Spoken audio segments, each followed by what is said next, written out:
السلام عليكم ورحمة الله وبركاته. نكمل قصتنا. فصليتي وحل بيها ويا البارت ال19. جاسم صعدت فوق غرفتي، كانت الساعة ب7:39 مساء. من التعب خليت راسي على المخدة، نمت. حسيت على من تقعدني لين حاكي الأبوي، وأبوي معصب ورايدني. سألته شي يريد، بس هي ما جاوبت. عرفت زعلانة يطبها طوب ورحت نزلت. جاسم ها يابا محتاجني بشي؟ أبو جاسم إي ابني رايدك.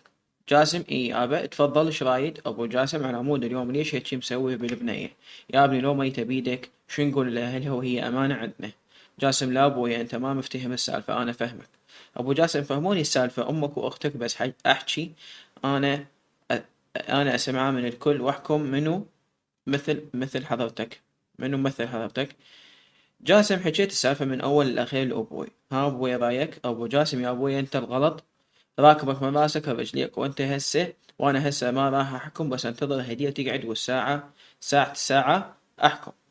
جاسم حاضر ابويا، بس انا جايك بطلب واتمنى ما تردني. ابو جاسم احكي ابويا. جاسم ابويا اريد اتزوج. ابو جاسم يوم صخم فوق شينه قوات عينه، ومرتك الموجودة فوق وحالتها حالها وتريد تجيب ثانية عليها وهاي فقيرة. جاسم يما رحمة اهلك، هاي مو مرتي، هاي فصلية واخذتها وخلاص. وتولي من تصير سنة ترجع لأهلها. أبو جاسم الله كريم، هسه ماكو قرار، كله بيدها، لأن هي صاحبة الحق. جاسم هي تالي مصيرنا بيت زعطوطة. خلي أقوم أحسن لي هدية فارغة عقلكم فر. أبو جاسم بعصبية. جاسم احترم نفسك وأوزن حكايتك قبل لا ما تطلع من حلقك. جاسم اي حاضر ابوي. رنا قعدت يم هدية، ظلت تلعب شعرها واحكي وياها، لان يقولون الشخص الفاقد الوعي حتى لو ما يحس، بس اعضاءه ت- تستجيب. ورا شوية انطت ردة فعل. فتحت عينها وقامت تحكي، تقول والله ما مسوي شي. رنا اي والله مصدقتك، انتي بريئة، بس يلا قومي، عايفتني وحدي قاعدة. هدير بس ساعديني، جسمي يوجعني ما اقدر اقعد عدل. رنا يا حبيبتي تدللين؟ هسه اسوي لك المخدة وانزل اصب عشان ناكل سوا، وماكو ما اريد زين. هدير تخسين والله ميتة جوع، انا ليش ما اكل؟ رنا يا صدق تحكين؟ هدير صدق، والصدق اريد اكل زين، لان ما ماكله زين، ولا اكلك ولا اقلك ننزل سوا يم عمه وعمو. هسه تقولون هاي شبيهة تخبرت قبل شوية، اخذت كتلة معدلة، بس هاي انا هذا طبعي، اخلي على الجرح ملح واسكت، ويجي فد يوم اموت من المقابرة. نزلت جوا، كان رنا تساعدني لان ما اقدر اتحرك، وشفت عمتي وعمي. عمتي حكت ام جاسم يا يمه شنو السالفة، ايش نزلك وانتي بعد جروحك رطبة؟ هدير عمه فدوى، خلي المخدة ورا ظهري، ما اقدر ارجع لورا اتأذى. ام جاسم يمه تدللي. ابو جاسم ها بنيتي شلون صرتي؟ هدير الحمد لله زينة. ابو جاسم يلا رنا جيب الاكل هدوه تاكل من الشوربة سويتها، بس هدير ما حق طبخك من هسه اقلك. هدير مشكور عمو. جاسم طلعت من البيت، رحت افتريت ورجعت للبيت وسمعت اصواتهم طالعة. طبيت الاستقبال، طبيت سلمت عليهم، شفت هدير كل هذا ضرب وما عبالك بيها شي، بس هي من شافتني دارت وجهها وقعدت تضحك هي ورنا. هدير كنا نحكي انا وعمي وجدتي. رنا جابت الاكل، وشوية اجى جاسم سلم على انا ما بديت. قعدت رنا توكلني وانا احكي واضحك وياها، حتى يبين انه انا ما مهتمة، بس انا بي حسرة وخنقة بقلبي، لو طلعها يوقف العالم قصاص. كملت اكل وعمي حكى وياي. ابو جاسم بويا قاعد عندي حكي وياك، ولو انتي مو بوضع ما يسمع. هدير لا عمي تفضل احكي. ابو جاسم ما دام احنا قاعدين كلنا ورجلك موجود احكي الصار وبرئي وسقطي التهم الموجهة إليك. هدير حاضر عمي. احنا كنا ببيت استاذ حارث اللي هو صديقه. ما صار شي، بس هو أول ما رجعنا جرني من إيدي وبدون أي سبب إجا يضرب ويشتم بي، حكي ما ينقال لحد، وعيرني لين صرت فصلية. وقالت أنا صوتي أنا عفت بنت عمي علا على مود أمثالك، واتهمني إنه عندي علاقة ويا شاب بس عمي بالله عليك أسألك سؤال، أنا إذا بيت أهلي ما مسويت مثل هذا الشيء، إنه بجي بيت بجي أسوي هيك، وهذا كل اللي عندي، وأصلا ما أنتظر أضرب شيء قبل إجا مثل الوحش هد علي، طبعا أحكي والدمعة لامعة بعيني، بس أبد ما نزلتها. هاي يا عمي كل السالفة وأنت أحكم. أبو جاسم: يا عمي كلامك درر وياك الحق. هدير: يلا عمي أنا أترخص أريد أنام. أبو جاسم: انتظري يا بنتي يا بنيتي اسمع الحكم وش راي. هدير: عمي أنا راضي بحكمك مهما كان. جاسم: لعد ما دام الكل موجود وانفتحت السالفة أنا أحب علا ورايدها على سنة الله ورسوله. أبو جاسم: أنت اسكت، مو وقت هالحكي، ومرتك موجودة ما حكينا وياها بالموضوع. هدير: لا عمي عادي، عوفه خليه يتزوج، علا ايش رايده منه، قابل خليه يشوف حياته. حكيت هيجي حتى أبين إنه أنا ما داير بال، بس أنا من حكيته خناجر غرزت بقلبي، صعب أتقدم حبيبك لغيرك على طبق من ذهب. يلا أنا أترخص باكر وراي دوام. أم جاسم: لا يمه شنو هالحكي قابل، إيش بيج حتى ياخذ عليك، هاي علا المتسوى ظفرك، شنو الجمال، شو الجمال وأخلاق ونادرة. هدير تضحك: اي عمه ضحكتيني وانا جسمي وجعني. ام جاسم: يوم باكر ماكو راح المدرسة، ابقي هنا واحنا ناخذ لك اجازة. هدير: حتى اقرا لي الثلاثاء امتحاني. ام جاسم: انا اخذي المرهم وداوي جروح. رنا: يمه حاضر، يلا امشي حبيبتي خليك دهن واشتري حلويات نقعد سوا. هدير تضحك: اليوم كله دلال، اول شي توكليني بيدك، هسه تخليني دهن ومشتريت لي حلويات، مو بعيد اتعود على الدلال، وانتي راح تروحين مستلهب، بس خاف جاي ترشيني حتى اخذك.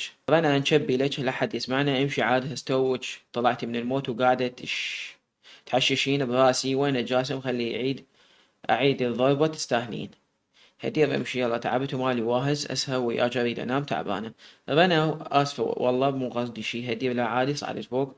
رنا مددتني وانا مغمضة عيني ومخلية السماعات واسمع اغنية. جاسم: كملنا الاجتماع كان جوا وصعدت فوق الغرفة، تمددت على الشبراية وافكر بكل شي صار اليوم. تفاجأت من هدير قبل تتزوج عليها ومنو علا تكرهها، بس هي ما كان دايرة بال، وعادي تحكي من فتحنا الموضوع معناها انا ما اهمها من البداية، لأن عدها غيري. تعبت من التفكير لحد ما نمت. هدير: قعدت أسمع الأغنية وأبكي على حالي، أنا بنت العز والدلال هيك أجي أنضرب بهاي الطريقة الوحشية، ويا ريت لو مسوي شي غلط. تعبت من البكي ونمت. حسيت الصبح الساعة 6 قررت أروح للمدرسة لأن البيت يخنق، على الأقل أروح للمدرسة، هم أحضر دروس وهم أضيع نص اليوم بالمدرسة. رحت جبت ملابسي مال المدرسة من الغرفة، فتت من الغرفة لقيت جاسم نايم، قلت بصوت: نيالك انت نايم ومتهني وغيرك متأدي من وراك. بس قلت الساعة 6 ايش عجب ما قاعد رايح للدوام وهي طب طوب قابل ايش عليك بي بلكت يتأخر يعاقبوه. خذت جنطتي ورحت الغرفة الثانية، بس بدلت ما سبحت لأن الماء يحرقني إذا أجى على جسمي. كملت نزلت كان 7 لقيت عمي وعمتي قاعدين صبحت عليهم ورحت بستهم لأن كلش أحبهم. أبو جاسم: صباح الخير. أم جاسم: صباح الورد على وردتنا، شلونها اليوم؟ هدية: الحمد لله على العافية. وقعدت أتريق. أم جاسم: يما ليش مبدلة مال المدرسة، مو اتفقنا ما تروحين؟ هدية: لا عمي والله ضوجا وحدي، وأنا قالت إنه انتو اليوم تروحون، ايش عندي باغية وحدي. وبهاي اثناء دخل جاسم صب على الكل، بس أنا ما رديت وكملت حكي ويا عمتي إنه قلت لها ابقوا. أم جاسم: والله بنيتي ما نقدر، رنا مدرسة والبيت تاي ضال إن شاء الله، هم نجي ما نعوفك وحدك. هدية: راحتكم عم البيت بيتكم وهلا بيكم كل وقت. جاسم: يابا ما دام راجعين من تروحون اخذوا العلا لأن ما بي صبر. جاسم: وش دعوة عليك هيك مستعجل، ترى ما راح تضيع علا موجودة. جاسم: ما يخالف ما أحبها لأن بنية ورايدها. أم جاسم: حبتك حية من حبيتها. أبو جاسم: الله كريم ابني صير خير. هدية ضجت من سمعت حكيه وهيج وميت عليها، بس ما يفيد الحكي، بس ضحكني حكي عمتي. هدية تضحك: عمي أنا أروح الصار وراح بستهم، صار وقتي ورحت بستهم. وشاورت عمتي قلت لها: قلنا يا عمي ابنك يتزوج مفلفل على علاوي. أم جاسم تضحك: امشي ولك ولي. هدية تضحك: يلا مع السلامة توصلون بالسلامة. أبو جاسم: تعال بنتي هاش مصروفك. هدية: تسلم عمي عندي مصروفي. وطلعت. جاسم: يما بيها شغلتك. أم جاسم: ما بيها شي، بس قالت قنع عمي خليه يتزوج خطيا فلفل على علاوي. أبو جاسم يضحك: والله هاي البنية.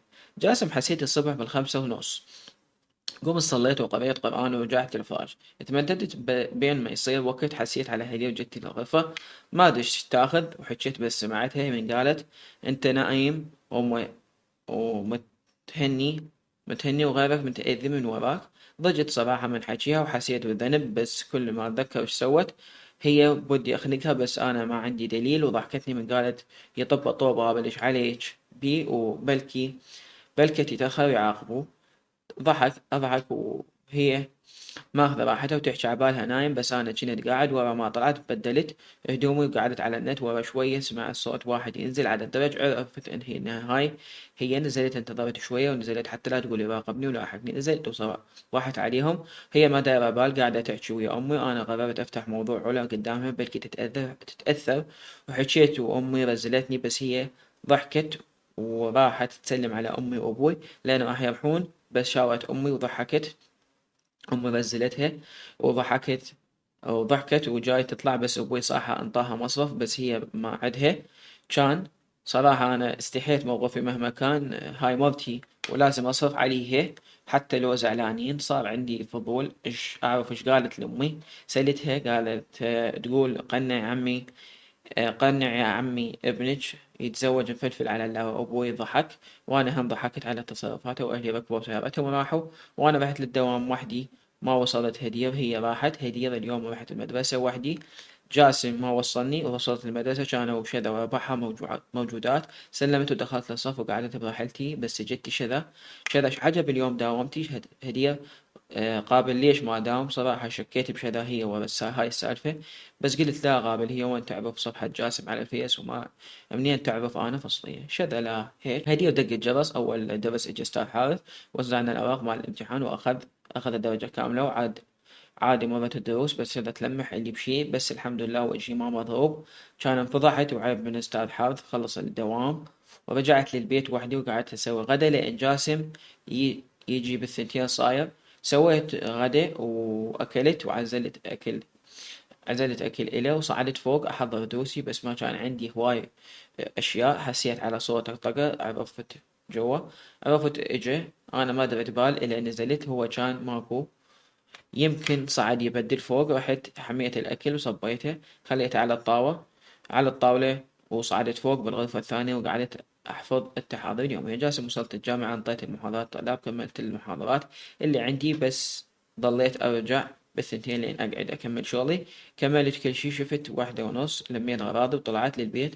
وصلت شفت البيت هدوء، باوعت على الساعة هسه هي جاية. صعدت فوق سبحت بدلت وأريد أنزل أصب لي الغدا، بس شفت الأكل مصبوب معناها تعرف أنا جيت. سويت لي الأكل، قعدت آكل وكملت. خليت المواعين بالسنك وصعدت للغرفة أريد أنام. سمعت صوتها جاي تغرى، طبيت الغرفة نمت. ما حسيت إلا الساعة بالخمسة لين أريد أروح لقاعة الحديث. سجلت جديد، سبحت وأخذت فاكهة وطلعت إن شاء الله من أرجع آكل. هدية قعدت أحفظ تحاضيري، كملت كل شي. ب3:30 سويت المنبه، ساعة وأقعد. نمت بعد ما حسيت بشي، بس جسمي بعد حيل يوجعني. حسيت على المنبه يدق وكل ساعة طفيه لحد ما فزيت الساعة 5:40. نزلت مبين ماكو. قعدت نظفت البيت وغسلت المواعين الماكل بيهن، وقلت خلي أسوي عشاء ما جاي سو... بعد ما جاي سويت بيتزا وخليتها بالفرن. صعدت سبعت بماي دافي، لبست دشداشة قصيرة، نعمل شعري، وطلعت ريحة البيتزا رحت أشوفها باقي لها شوية. قعدت على الطاولة ألعب بالموبايل. ورا شوية انفتح الباب هو طالع جاي هو طلع جاي. أنا ما دريت بال، كملت البيتزا قصيتها وخليتها بماعون أخذتها معون خليتها على الطاولة. إذا جوعان حتى يشوفها أخذت معوني وصارت أباوع فيلم تركي وآكل. اتصلت رنا على الفايبر، قعدنا نحكي سوا وحكيت لها على شذا إيش حكت بالمدرسة. وهي قالت إذا ما طلعت هي ورا هاي المشكلة القصيدي ما حسينا على الوقت. الساعة 9:30 هي راحت لين باكر عندها دوام، وأنا هم عفت الماعون نزلته بس حضرت هدومي وكويتهن وحضرت جنطتي ووقت الموبايل على الساعة 6:30 حتى أقعد ونمت. جاسم أخذت فاكهة وأكلتها وطلعت للقاعة الحديدة تماما. ظليت لحد الساعة 7 وطلعت للبيت. وصلت للبيت فتحت الباب وكان هدية بالمطبخ لابسة دشداشة وفاتحة شعرها بطولها، وريحة الأكل تخبل. صعدت فوق سبحت حتى أخلص من التعب، وبدلت نزلت جوا حتى أشوف شاكل لقيت هدية منظفة البيت ومخلية ماعون. بيتزا مغطية اللي قلت بقلبي، حتى وهي زعلانة جاي تقوم باجبها، وأنا كنت حتى ناسي أنطيها مصاف. قعدت آكل، كانت البيتزا واو. كملت أكلت وغسلت الماعون وصعدت فوق. سمعت صوتها تحكي ويا أنا، طبيت غرفتي وقعدت على النت لحد ما نعست ونمت. هنا انتهى البارت.